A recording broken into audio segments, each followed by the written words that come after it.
$1 trillion. That is the estimated global economic costs linked to the war in Ukraine so far.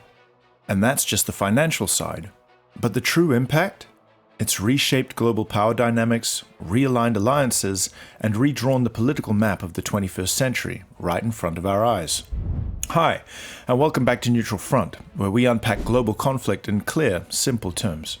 Today we're diving into how the Ukraine conflict has become far more than a regional war. It's a chessboard where the world's biggest powers are making their boldest moves yet. From economic sanctions to military aid, from gain corridors to nuclear rhetoric, what's happening in Ukraine is changing everything from energy markets to global diplomacy. Ukraine has faced devastating odds.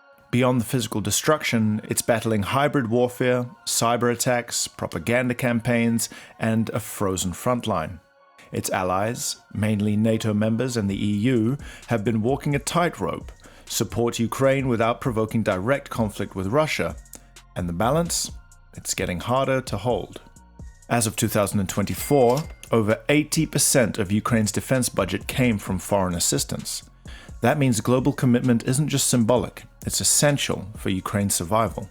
Let's look at how the world has responded. The West, led by the US, the UK, and the European Union, imposed sweeping sanctions, provided advanced weapons, and froze Russian assets globally.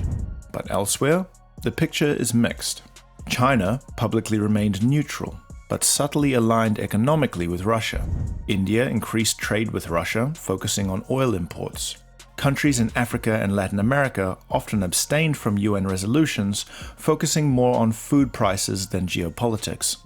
This conflict has exposed a divided world. Not everyone sees this war through the same lens.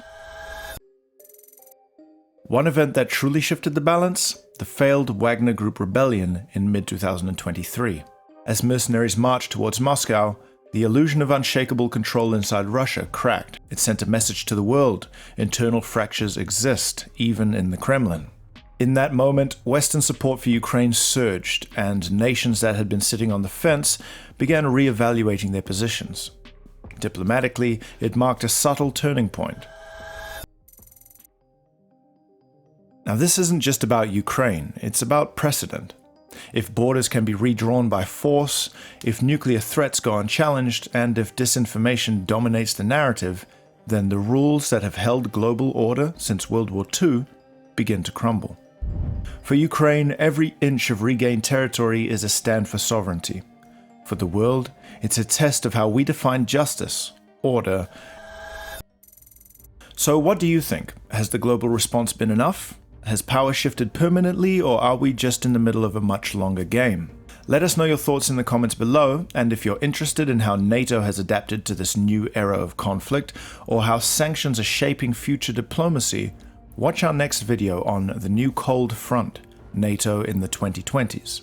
Subscribe to Neutral Front for more clear, comprehensive context on the world's biggest conflicts. And until next time, stay informed, stay aware.